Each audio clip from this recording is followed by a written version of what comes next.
Hey friends, this is part 2 of my scholarship or selective entry numerical reasoning series. Yeah, I did forget to mention in the last video that these questions also apply to selective entry tests. Let's go! Question 6. My car can hold 4 passengers at a time. How many trips will it take to take 35 students to school? Okay, we know this is a division problem because it's asking how many groups of 4 are we going to need to get the whole 35 students to school. So we're going to do 35 divided by 4. Now I'm going to do long division. So 4 goes into 35 8 times, 4 times 8 is 32. So that gives us an answer of 8 remainder 3. Now this remainder 3 means 3 students who don't get a ride. So that means if we do 8 trips, there's going to be 3 students stuck at home. And that won't work.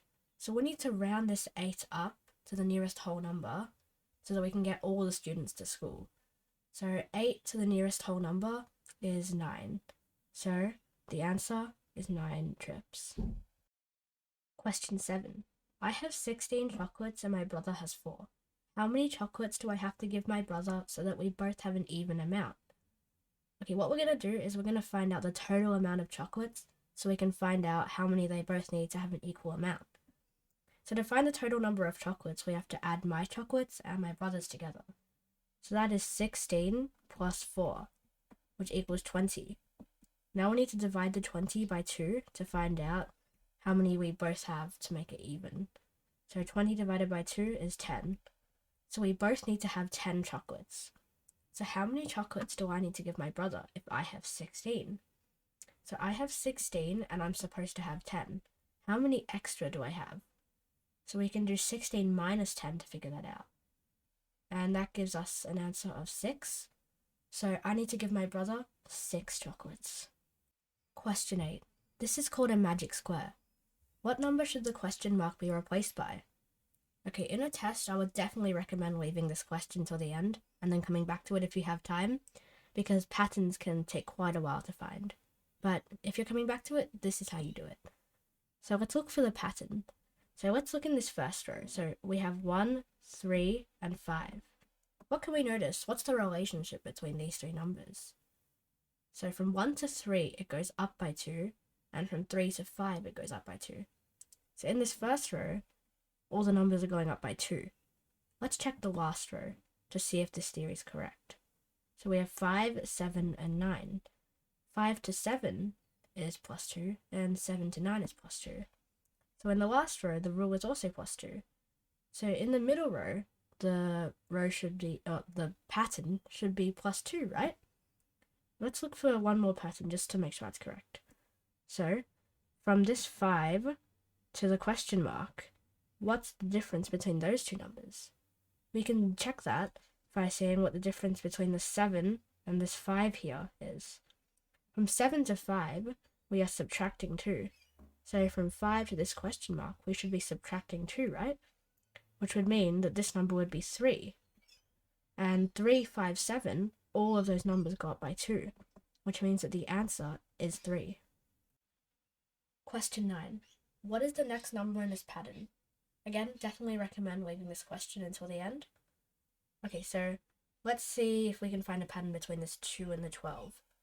So we could do times 6, and we could also do plus 10. I can't see any other patterns, so let's check both of them. First, let's check times 6. So from 12 to 17 times 6, 12 times 6 is 72, and that number's not even on this list, so the answer can't be times 6. So that leaves us to try plus 10.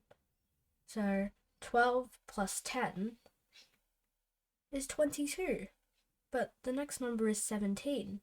So what's the answer? Well, what we need to remember is that sometimes a pattern can have 2 rules. So the first rule can be plus 10, but then we need another rule. So what's the relationship between this 12 and this 17? Well, 12 plus 5 is 17. So let's try that. So 17 to 27, the answer isn't plus 5. So let's try the plus 10 again. And that works. 17 plus 10 is 27. So according to this, the next one should be plus 5. 27 plus 5 is 32. So 32 plus 10 is 42. 42 plus 5 is 47. So what's the next number? Well, it'll be plus 10. So 47 plus 10 is 57. Question 10.